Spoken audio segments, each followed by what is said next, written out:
Okay, so I'm here with Dr. Tauber, who's the head of the Center for working with post-traumatic stress, as well as Center for Peace. And you've been in, I believe, the Sarajevo region from about 1995 after the war. So you're like in the trenches dealing, and now you're dealing with migrants. So you've really seen it all.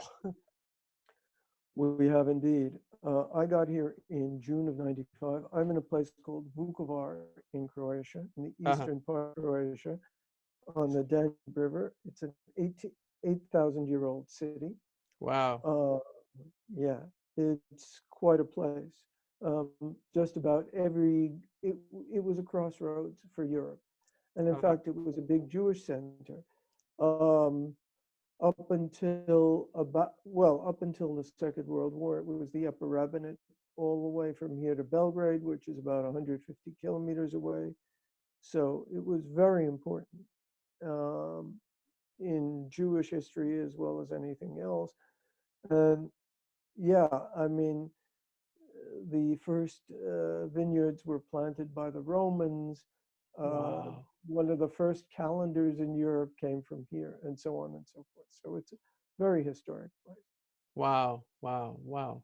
And unfortunately, I mean, I guess, thank God there are people like you, but unfortunately, you're dealing with a lot of trauma. And something that I really liked is that I saw you wrote on on your Skype kind of, have you ever had to live in a new place? Have you ever not been able to move forward or backward?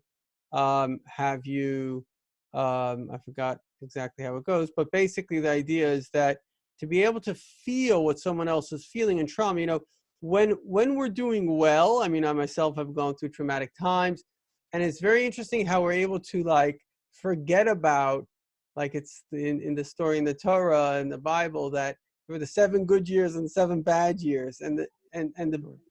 the good years can be so good you forget about the bad, and the bad years can be so bad you forget about the good.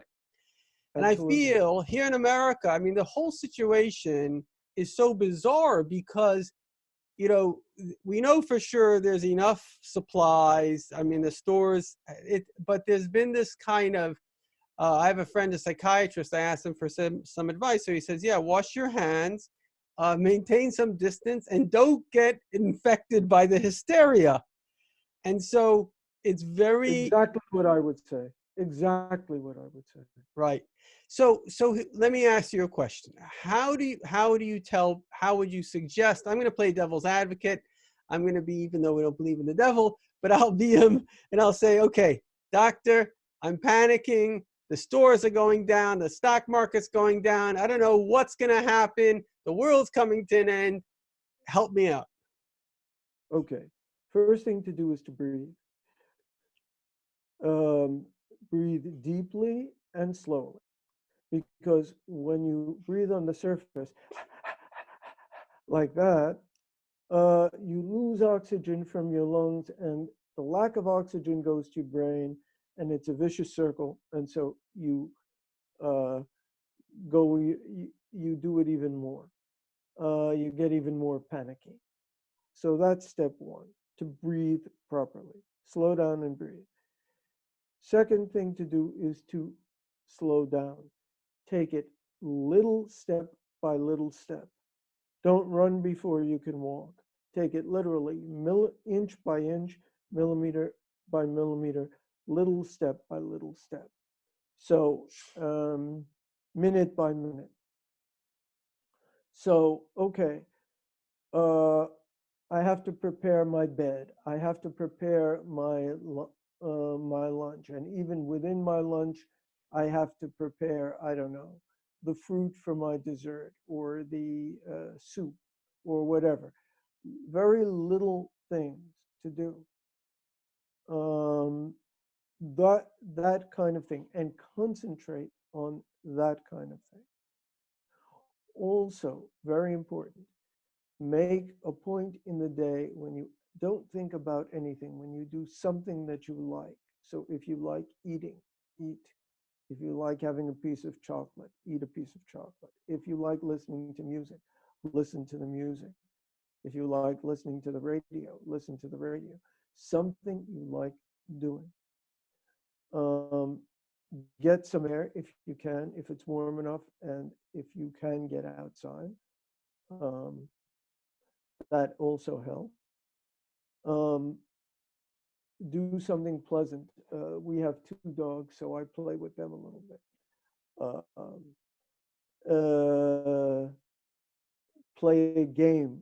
Um, listen to I have the BBC on all the time, so I listen to that. They have a lot of good drama and all the rest of it on their website. So just anything you like doing.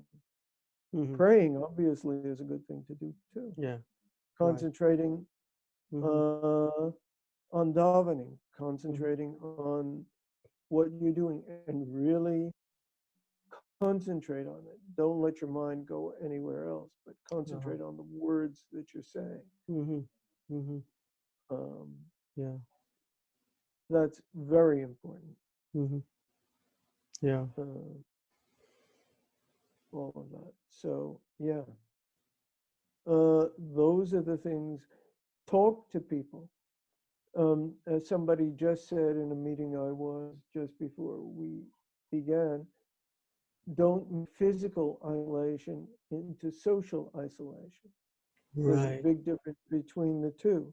Mm-hmm. So even if you don't get physically close to people, Mm-hmm. talk to them on Skype, talk to Mm-hmm. them on Viber or WhatsApp, or even on the telephone. Mm-hmm. Um, Mm-hmm. with the electronics these days, it's very easy to have a video conversation with somebody. Sure. Those are things you can do very, very easily. Mm-hmm. Mm-hmm. Um, and that keeps you in touch with people. Right. Uh, Mm-hmm. so, and remember, this isn't going to last forever. This Mm-hmm. It may last for a couple of months, but It's gonna we don't, go. and we don't. It will eventually go. Mm-hmm. Mm-hmm. Um, and as we were both saying before we started this interview, I believe that this is a certain amount of hysteria, Mm-hmm. uh, and it's good to see it in its proper context. Right. Um, yeah, I mean, yes, there are people in Iran and in Italy and in the States, obviously, who are dying from it. Mm-hmm. Those are mostly immunocompromised people, Right. people who are weak in some way, some older people, Mm-hmm. but keep it in context. Yeah. Uh, and don't do silly things. I mean, yeah, uh, do keep, obviously, do keep a certain amount of physical distance from people. But don't isolate yourself socially. That's a very, very bad thing psychologically. Right. Right. And So yeah. there are enough online services these days. I Mm-hmm. see them advertised constantly. Mm-hmm. Mm-hmm. Um, and most synagogues will have them. Mm-hmm. Mm-hmm. So now, Mm-hmm. so maybe you can take part in those, and again, be in contact with people by Skype, by Viber, Mm-hmm. Mm-hmm. Zoom, whatever. Yeah. It's interesting because I think in a way, if I could just be a little kind of spiritual and proactive, I think that instead of us waiting for everyone to solve our problems, we have to take some initiative to solve other people's problems. And in doing so, we solve our own. In other words, I got a call this morning from a guy that I know a little bit, not that well. And I was very surprised. He never called me before. And he's a Yeah. Jewish guy in the community here. And we're schmoozing a little bit. And so it turns out that he's just calling people, how are you, seeing if he can do something. So I thought he was a really good example of a mensch. In other words, he wasn't waiting for, you know, God forbid, catastrophe, and maybe somebody's going to help me. No, he was the one that took the initiative. And I have a line, which is, we're all waiting for love, but the people who get it are the people who give it. And that, Absolutely. Absolutely. I yeah, completely agree. yeah, Um, and uh, your idea, reach out to people. That's a very good idea. right, We have a program which is free, and people can contact us about this if they want to form a group. What we call barefoot therapists or peer supporters, and we teach people how to listen, and we teach people how to work with other people.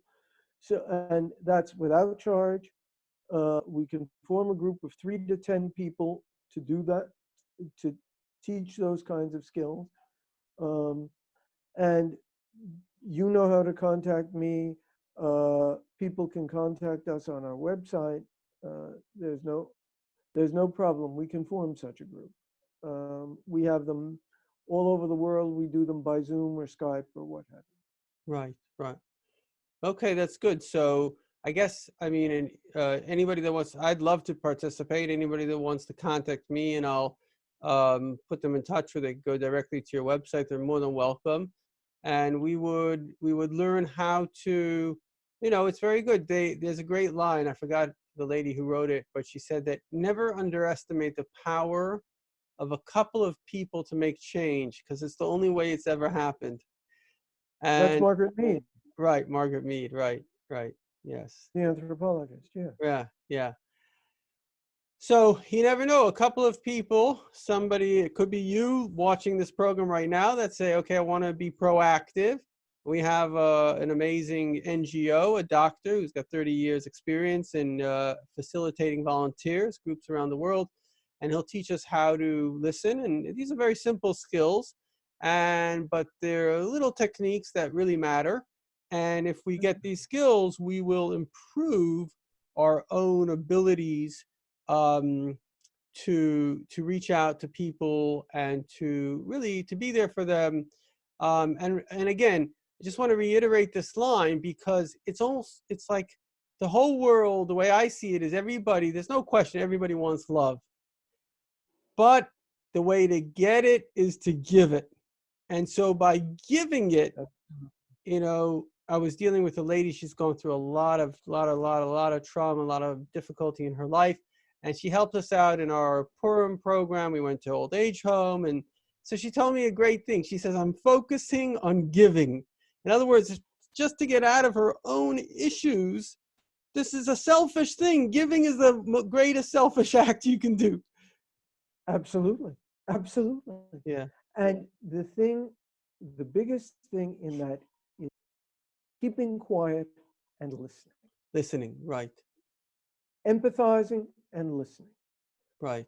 Right. Um, in a lot of the sessions I have, which usually last about an hour, 45 minutes, an hour, when I do a therapy session or, yeah, that kind of thing. Sometimes I don't say 5 words in that whole hour. Yeah. It, you want the other person wants to know that you're concentrating on him or her, that you're hearing what he or she is saying, Right. and that you're empathizing with that. And Right. that's the most important skill you can develop. Right. Absolutely. I have a feeling that actually a lot of it comes from humility. Yes, I agree with that. You know, Absolutely. as you know, I was studying this on Shabbos about Rabbi Shneur Zalman, one of the great rabbis. I suggest, if you haven't read his magnum opus, the Tanya, it's very worth reading. But Oh yeah, one, yeah, yeah, one of his lines is that the more we're focused on self, the less we see other. And absolutely. yeah, so And a lot of times, you can't attribute blame. Sometimes the reason we're so focused on ourselves is because of our shame, and we're trying like subconsciously to heal it and help ourselves. But really, ironically, one psychologist said that he says, I studied myself my whole life, and I realized my only problem is I think I have a problem.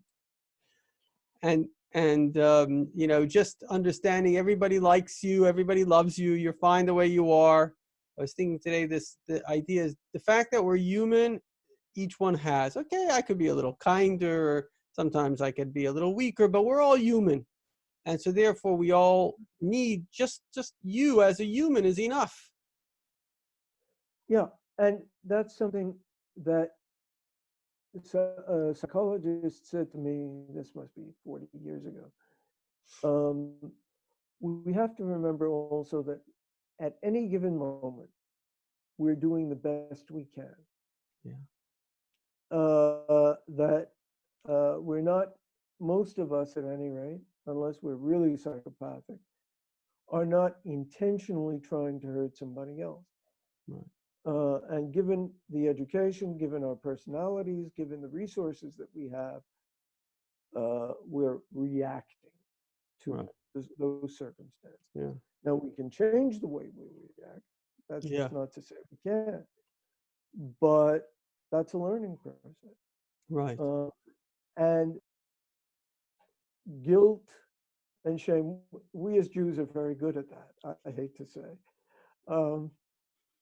But yeah, it's not necessary. Right. It, Correct. we should say, okay, maybe I could have done that differently, but that's the way I was feeling at that moment. That's where I was at that time. Right. So, Right. uh, Guilt it's very interesting, because as a rabbi, I'd like to weigh in on that. And the Baal yeah, Shem Tov, one of the greatest, if not the greatest master, actually it predated him, I think was from the Shalah, a great Kabbalist, but basically guilt is actually a tool of the Yetzer Hara, because absolutely. a person should always be proactive. Your future is always ahead of you. It's never behind you. That's right. And so you can learn from the past, but you never ever should get stuck in the past. And so, Now you're really onto something. yeah, Exactly. yeah, right, That's right, exactly the point. Is right, you can learn lessons, but you shouldn't be stuck there. right, right. And I was thinking today, I don't know what your thoughts on the subject are, is that actually sometimes we're stuck in the past because we wanted it to be different, and we're not willing, our ego actually is not willing to accept that we're not in charge of reality. That's right. That's right. Yeah, And that giving, that letting go, right, that letting Hashem do it, right, right. that's what it comes down to, Yeah, is remembering that Hashem is in charge, right, not us. right. And that's very frequently a very hard lesson. Yes, yes, yes. I remember speaking to a Jew from Russia, and they went through a lot of tsaras, and he had a lot of faith. Like, I think in the Western world, we've been brought up, maybe it's a mixture of our scientific background, maybe it's a mixture of prosperity, but we've been brought up with a lot of, in a way, ego. Oh, look how great we are, how smart we are. And I noticed this individual had a lot of faith. And he says, yeah, in Russia, you had to have faith. So in other words, I think that maybe we can actually start working on our faith, that actually Hashem is in charge. And as a rabbi, the great rabbis in Israel are telling us that the Mashiach is around the corner. I'm a very big believer that it's very important to believe in Mashiach. In fact, the Rebbe said this, He was the great master, because if you want to be happy, you have to have hope. And ironically, we're living objectively in the best times of human history. And I think the media, just because people are busy all day in the media, and so if every day, I don't know your opinion on this, but if every moment of every day you're watching bad news, so you're coloring your perception of reality black. It's just black, black, black, black, black. Whereas when you look at objective facts, never in human history, I mean, we're living twice as long as 100 years ago. Where education standards, freedom standards, you name it. Certainly as Jews, I mean, the tsaras that we went through were unbelievable. We're living the first, even in Iran, Jews are free to practice their religion. We're free wherever we go. So we have to like really believe that this is a process that happened from God, without getting into all the details of why you wanted the mixture of free choice and process, but however it works. But the bottom line is we're heading towards Mashiach. He told us we'd get back Israel. We got back Israel. Great, great people, greater than maybe you and I, are telling us Mashiach is about to come. So let's have that hope, because that hope itself, it paints a nice, beautiful white light in the middle of whatever black we're seeing. And the other thing I would suggest, and like your opinion, is you can't become obsessed with the media. Okay, you got to know a little bit the news, know what you have to do, and leave it at that. Don't go back for more punishment. I completely agree. I listen to the news once a day, Yeah, for 5 minutes in the morning. yeah, And I'm a BBC addict, so I listen to their website, to BBC World News every morning. Um, and I try to leave it at that. And I try to, if I want to listen to a news program, I'll listen to a science program, or I'll listen to, I don't know, a program on religion, or a program on refugees, or yeah, a program on arts, or whatever yeah, that interests me at that moment. But you're absolutely right. If you have that news on 24 hours a day, 7 days a week, as is possible pretty much anywhere now with the internet, then you really, you can really get missugared right, right, very easily.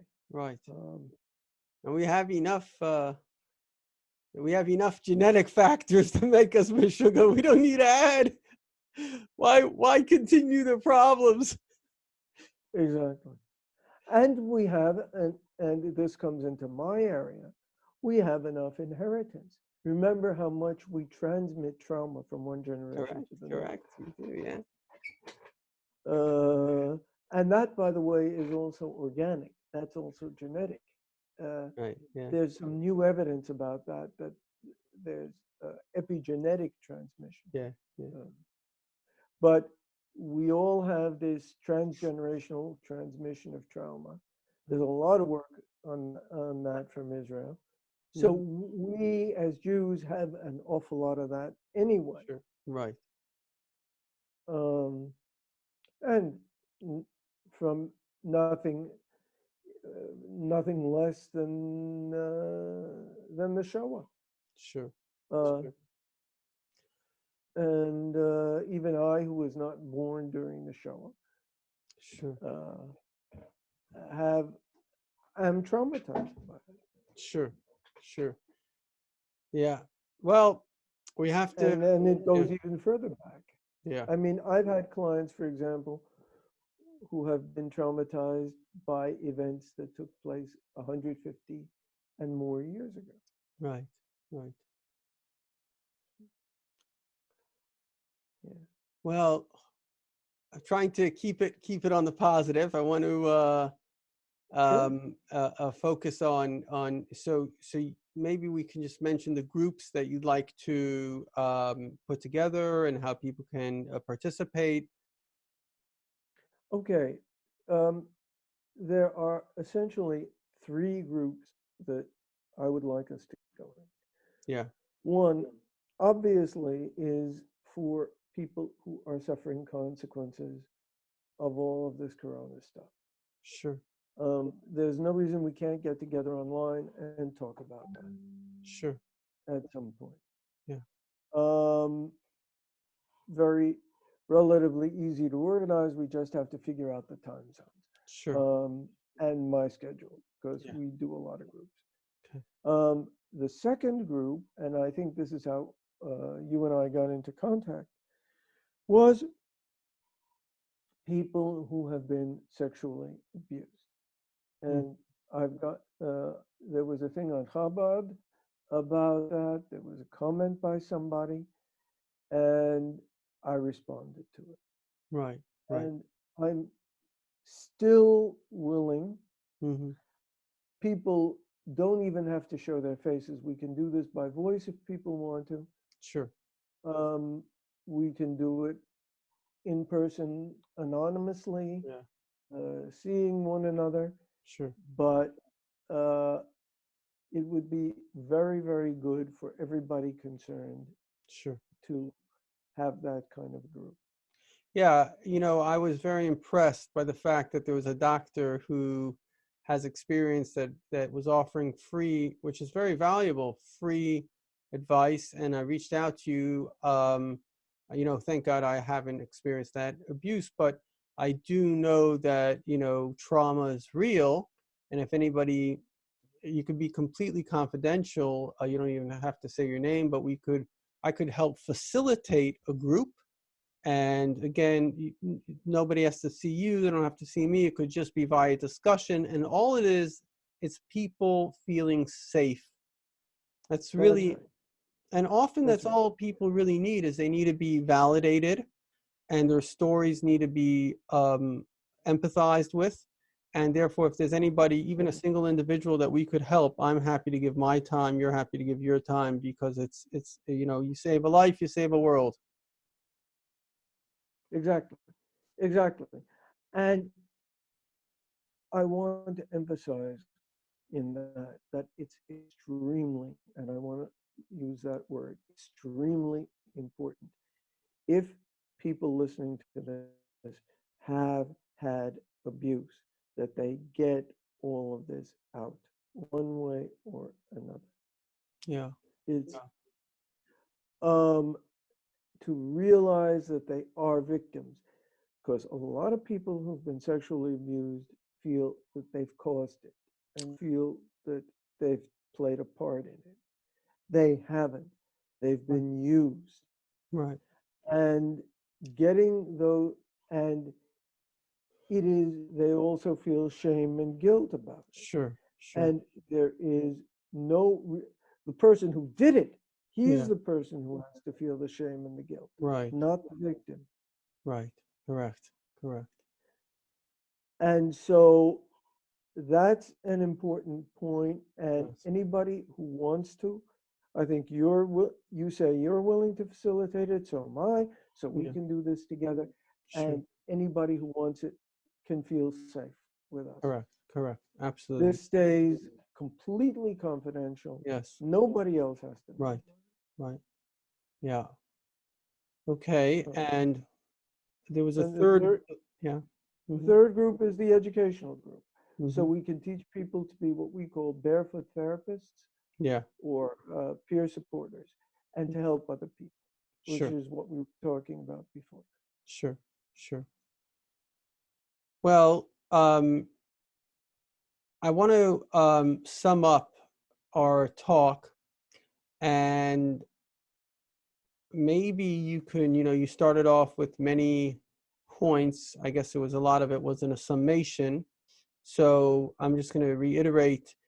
First of all, we began with how should people cope with anxiety related to the COVID-19. There's a lot of change. Some people are worried because the way their world was structured is different.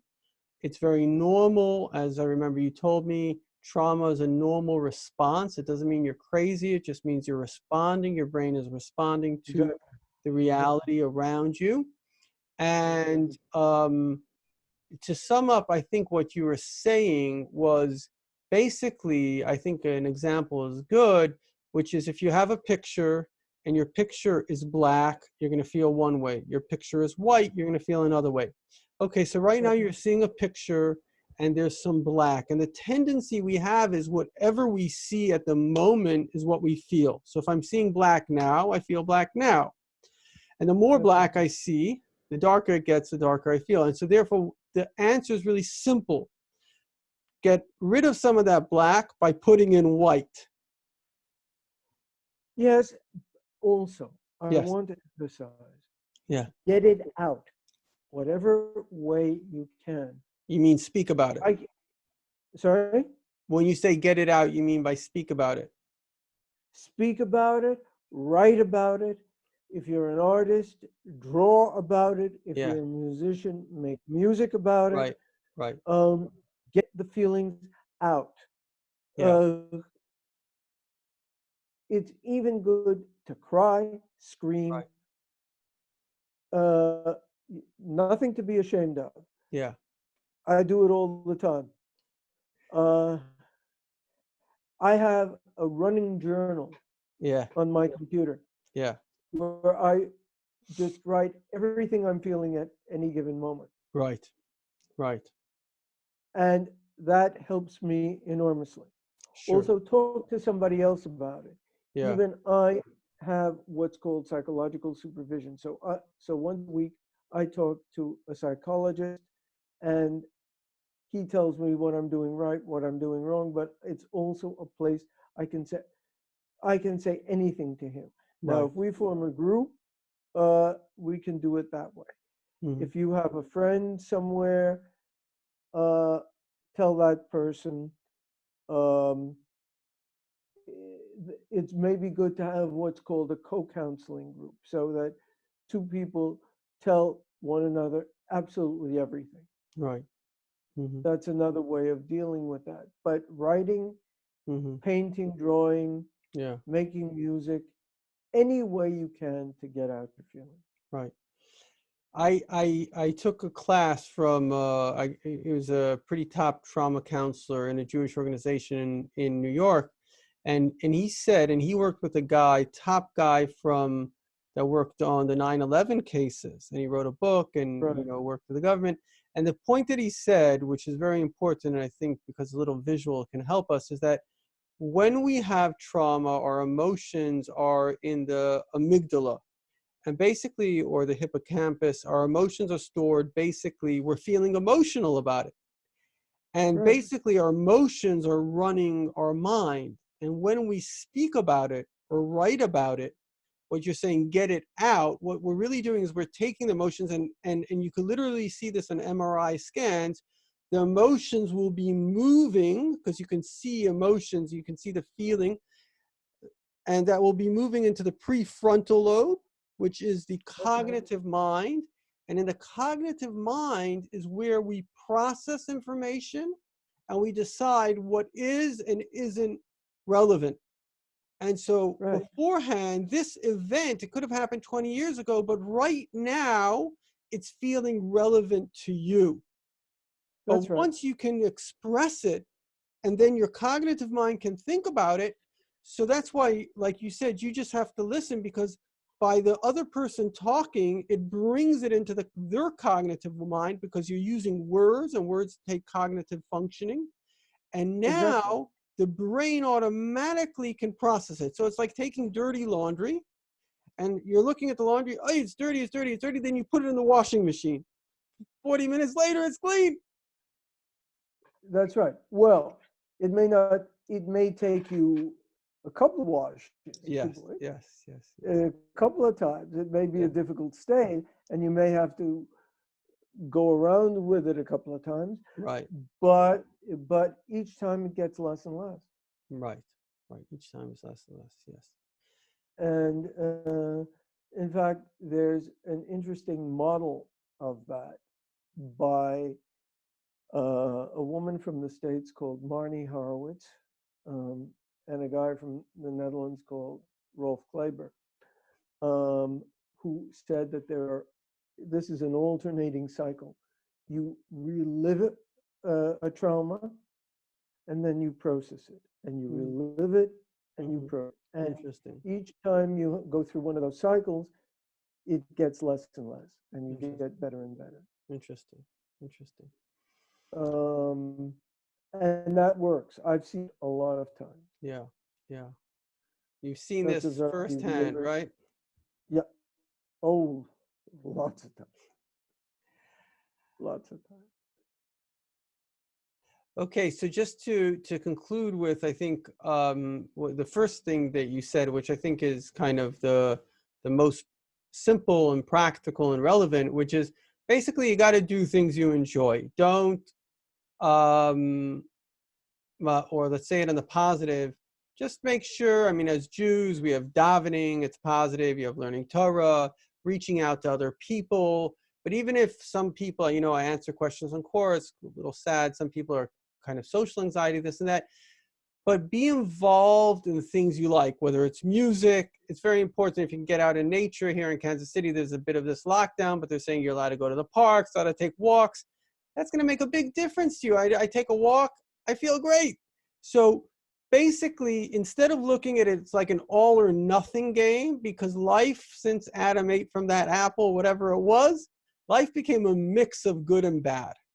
And if you put in more good, you'll feel less bad.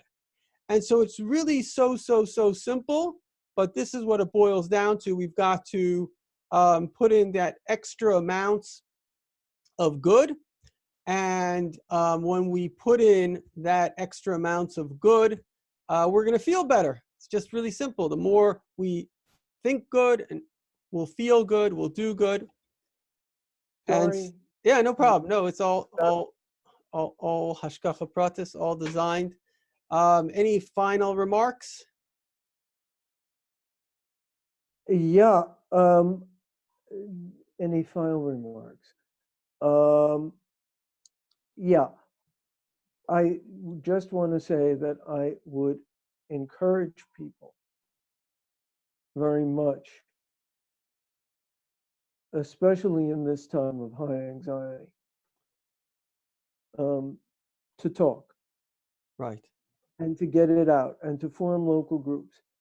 And if you're having problems, contact us, contact you, contact me, and we will try and do whatever we can to organize assistance. Um, that's very important. Yeah. Excellent. Okay, so yeah, just to reiterate that you know, you can contact us. Myself, you can contact through my website, Kabbalah Wisdom, or LacademyOfLife.org. And what's your website?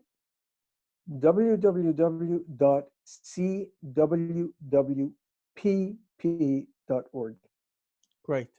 And this is Dr. Tauber, who's a real mensch, offering his time. Thank you. You're welcome. Thank you.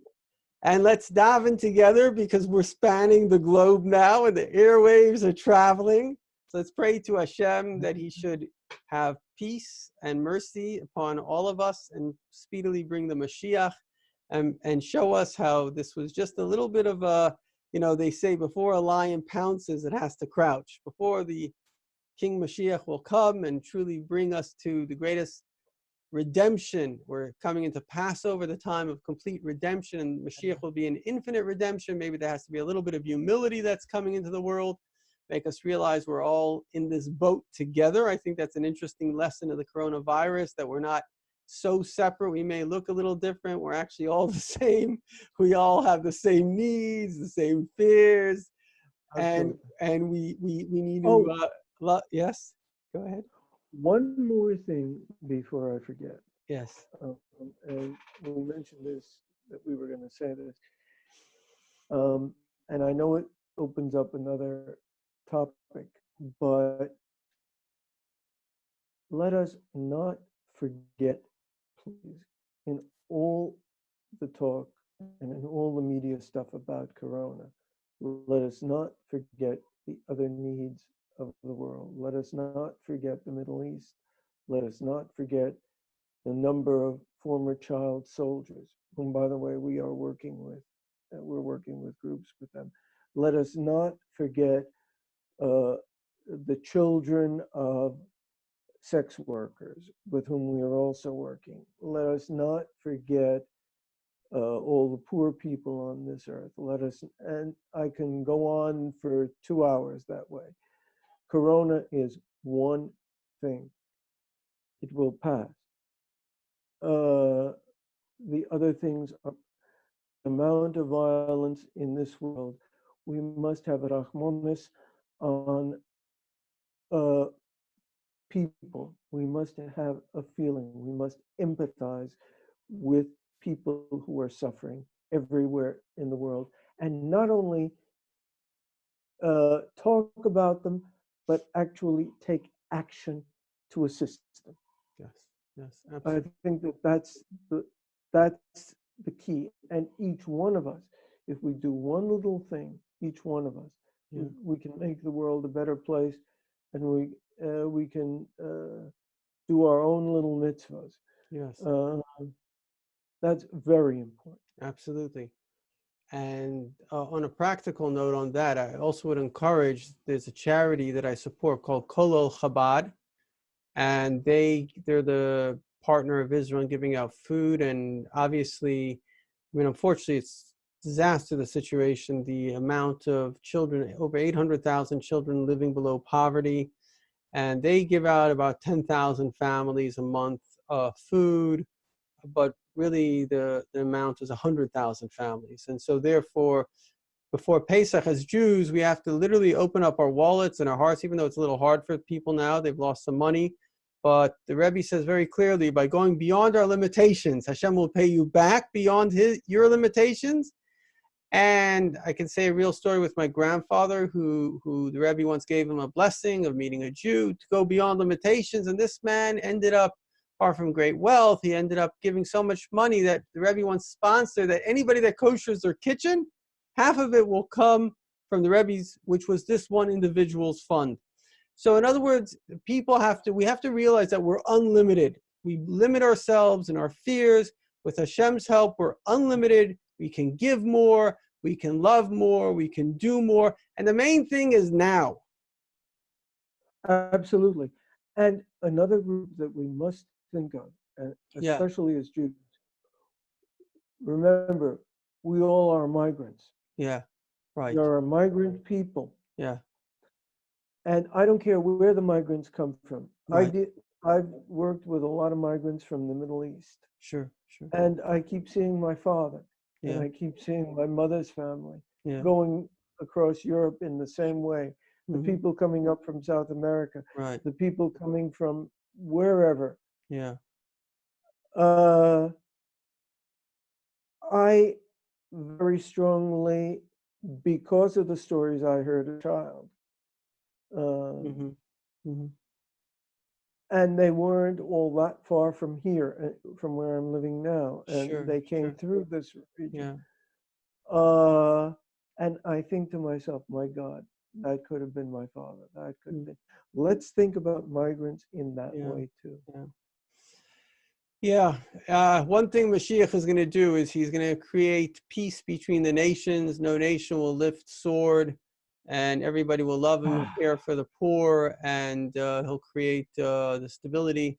The truth is that, yeah, I mean, it's ironic because on one hand, we live in the most peaceful times, relatively speaking, but on the other hand, the meshagas, the stupidity of war hasn't totally ended.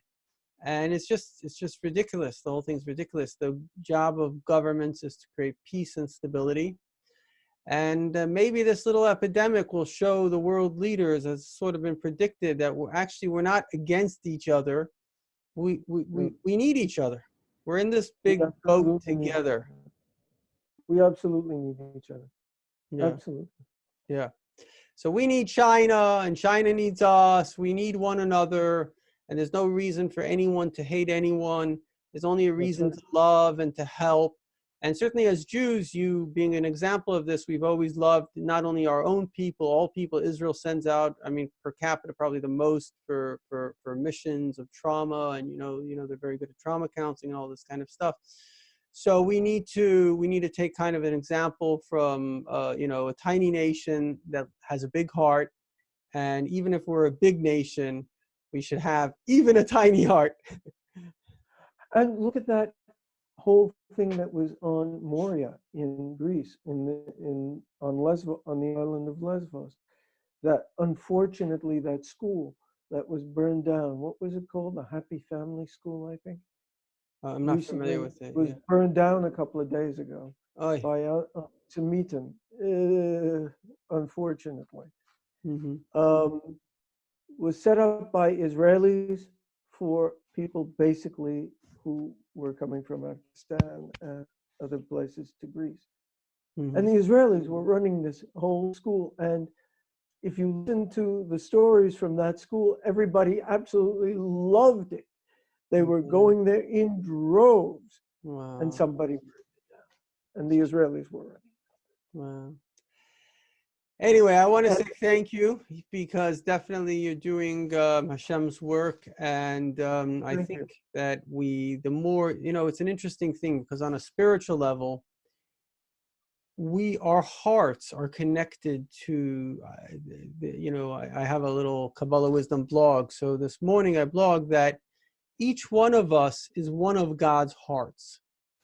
And so Absolutely. if we understand that, Absolutely. we're like with an umbilical cord, like a mother to the child, we're connected to God's heart. So if I get my heart right, and anxiety and fear is really a way of the Satan maybe getting us away from our true self. Because our true self, you look at a child, they have a loving heart. And so we have to That's make right. sure that to the extent possible, it's really a war. It's a war for your mind, your heart, and therefore your soul, and maybe even the soul of Absolutely. the universe. And therefore it's like this thing, even though it's like some people don't, this is really real stuff, because by making sure your emotions are okay, you first of all save yourself, you save those that are around you, and you may even save the world. So it's really important. And we don't know. This is something you learn. And this is something I've learned in the course of years. I've been in Vukovar for 25 years. Yeah.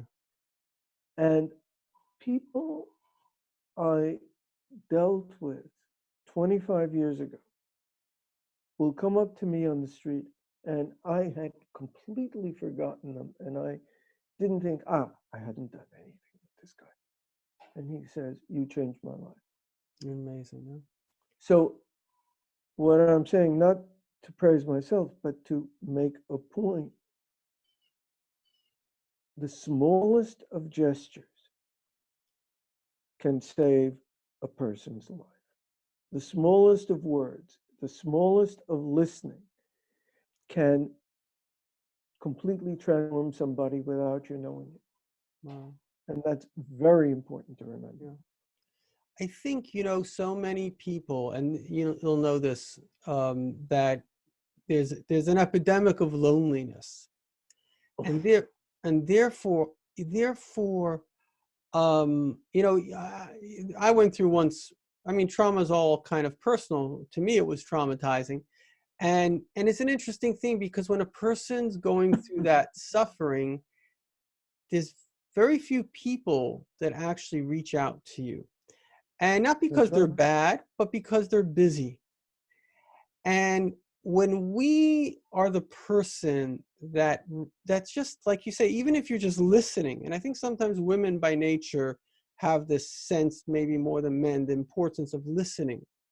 So even if Yes, you just listen, it's like a nurturing instinct that God has given them. But even if you just listen, what you're doing is you're validating the other person as a human that's being. right. And it's very important also for men to listen, Yes. not only for women, because men sometimes understand men better than women. Good point. And even for some women, it's very important to have that male strength Mm-hmm. and that male vision. Right. So men need to, we don't have enough men who are working in these fields. Mm-hmm. Mm-hmm. Men, There are some things that men don't want to say to women sometimes. Mm-hmm. And it's not only sexual, there are other things as well. So it's very important also for men to listen and to Right. have even to have a men's group. Mm-hmm. Mm-hmm. These are, that's, but, and the other point is listening is not just listening. Listening is huge. Mm. Right. Right. Right. And yeah, and it's even the smallest bit, the smallest empathy Yeah. can make that, can change the world. Yeah.